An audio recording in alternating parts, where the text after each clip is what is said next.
zyrtare për media të kombëtare shqiptare në prag të ndeshjes Shqipëri-Angli e vlefshëm për kualifikuesit e botrorit 2026. Jemi me trajnerin Silvinja dhe me Berat Gjemshitin këtu si zakonisht do të përgjigjen pyetjeve tuaja. Keni parasysh që konferenca do të zgjasë 30 minuta.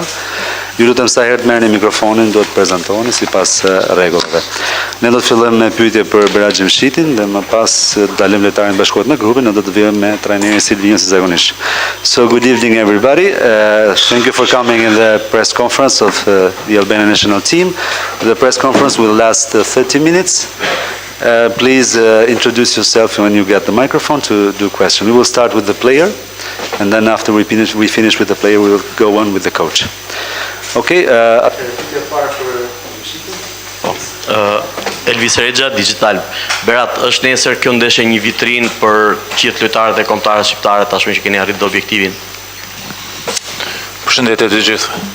Sigurisht që do jetë një ndeshje siç janë gjitha ndeshjet e kualifikuese, sigurisht që ne do him në fushë, do japim maksimumin, do japim gjithçka dhe prapë janë 3 pikë në lojën e rëndësishme. Pothuajse sigurisht që kemi arritur atë play-offin, po prapë se prapë është një lojë e vështirë me një kundërshtar shumë të fortë, po prapë do japim gjithçka në fushë për me vënë vështirësi atë ekip dhe pse jo ta shikojmë atë ndeshje nesër çfarë ndodh. Is this match like a highlight for all of you players? As all matches are important, this match we'll try to give our best. There are 3 points to be played in this match. It's a very important match. It's going to be very difficult. It's a very difficult opponent, so we're going to work to give our best in this match. Berat, përshëndetje, Gentian Alinani nga televizioni Klan. Statistikisht, kjo është kombëtarja më e mirë e historisë, 5 fitore radhazi dhe në rast se nesër nuk humbisni, keni gjatësinë më të madhe të rezultateve pozitive. A ka ardhur koha që ta thyejmë tërsin e Anglisë pas 7 humbjeve radhazi? Statistically speaking, this is the best national team we've had in years because we've have won 5 matches in a row. Is this the moment to break the curse and beat England? Sigurisht që ato statistika nuk I dija unë, po unë mendoj gjithmonë ndeshje për ndeshje, po sigurisht që janë gjë e mirë kur ti shohësh ato statistikas apo kur ti ndëgjosh. Po prapë, siç e thash edhe më herët, kemi një kundërshtar përballë që luan për me fitu botrorin, për me hi në ato fazat finale. Dhe prapë besoj që kemi një vetbesim në këto moment dhe do japim gjithçka ti vumë në vështirësia të ekip që është shumë e madhe, po besoj që me armat e tona besoj që do bëjmë një ndeshje shumë të mirë nesër. I don't know about statistics, but I think that we take every match, we consider every match important. It's a good thing that we've had these statistics, but we have a very difficult opponent, and it's an opponent that actually plays maybe to win the World Cup or to play on the finals. So, but we come here with a very high self-esteem.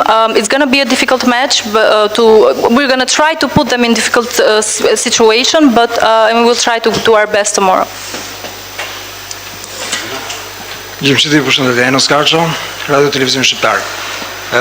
Të jesh përballë Harry Kane, nuk është ai vetmi të Anglia, po është ai që ndoshta do jetë më afër teje në duelet 1-1. Sa vështirë është përballohet një lojtar I tillë dhe një skuadër që deri tani nuk ka psuar as gol në këtë eliminatorë. How difficult you're gonna confront Harry Kane tomorrow, and how difficult is facing him and a team that has not conceded any goals so far? Sigurisht që nuk është çështje vetëm imja të ndalim me atë Harry Kane, po besoj që gjithë mbrojtësit në botë kanë vështirësi kundër Harry Kane, po prapë besoj që ne do luajmë si skuadër, do mbrohem si skuadër dhe do sulmojmë si skuadër, kështu që nuk është vetëm një kundër një atë, besoj që duhen gjithë 19 lojtarë që janë në fushë të japin gjithçka. Dhe pse jo ato 0 golla që kanë psuar deri tani, pse jo nesër ti bëjmë një gol, nuk e di të futbollit, kështu që besoj që jemi të përqendruar në gjithë skuadrën, jo vetëm të Harry Kane. Actually, it's not only difficult for me, but I think for every defender in the world to face him. But we're going to face him as a team and not one against one. Every player on the team will do everything to get a good result and to play a good match tomorrow. And why not? Maybe we can score against them. And we're going to be concentrated to have a good match tomorrow. Berat, përshëndetje. Shqipëria për herë të parë në play-off të botrorit, urime për ju, por nesër është një ndeshje shumë e rëndësishme, por a keni filluar të mendoni për kundërshtarët që do të jenë play-off? Tomorrow is a very important match, but have you started thinking about the possible opponents that we can face in the playoffs? Faleminderit një herë për urimet. Sigurisht që mendojmë për play-offin, sepse është gjë normale, sidomos edhe para ndeshjes me Andorrën, është normal që ke edhe mendjen aty, kush mund të jetë kundërshtari, po besoj që në këtë moment që jemi këtë pikë, besoj që vetëm të përqendrohemi tek Anglia dhe pastaj do shikojmë kur zgjedhë shorti kush do na bjerë, po besoj me këtë ndeshje edhe duket edhe mund të mësosh diçka nga këto kombëtarët që janë shumë të lartë, që kanë shumë kualitet. Dhe të marrim gjithçka në këtë kualifikim që kemi bërë deri tani dhe të përqendrohemi pastaj tek play-off. Of course, we think about it. Actually, maybe we have thought also before playing against Andorra. At this point, we are only focused on playing against England tomorrow, and then we will see what happens in the draw next week. We can also learn from facing such important national teams, from their qualities, and we are concentrated to play against them in a good match tomorrow. Përshëndetje, Anton Cicani, Telesport, urime për kualifikimin play-off dhe pyetja që kam, është ky reparti mbrojtës i Shqipërisë, duke marrë parasysh edhe mungesat dhe lojtarët që kemi në dispozicion, më i mirë që kemi pasur ndonjëherë në histori? Congratulations about going to the playoffs. Is this the best defense that Albania has ever had in its history? Faleminderit. Nuk e di, besoj që ato do të gjikojnë njerëz nga jashtë, unë për veten nuk mund të them është më i miri ky apo ishte ndaj tjetër. Unë vetëm di të them që besoj që kemi një organizim shumë të mirë në këtë kombëtare, besoj që s'ka rëndësi kush luan, besoj që jemi gjithë në fushë të organizuar shumë bukur edhe shumë mirë, besoj që taktikisht kemi avancuar, kemi rrit kualitetin dhe duket edhe në fushë se nuk është vetëm mbrojtja, po është gjithë skuadra që mbron dhe ajo është gjë e rëndësishme. Thank you, but I don't know about that. Maybe it's up to the people to judge this thing, but I think we are organized very well, and it doesn't matter who plays or who doesn't play. Tactically, I think we have increased in our qualities as well, but it's not only the defenders that actually defend, it's the whole team. Hi, John Murray from the BBC. Can I ask you, how is Harry Kane different to playing against the other top strikers?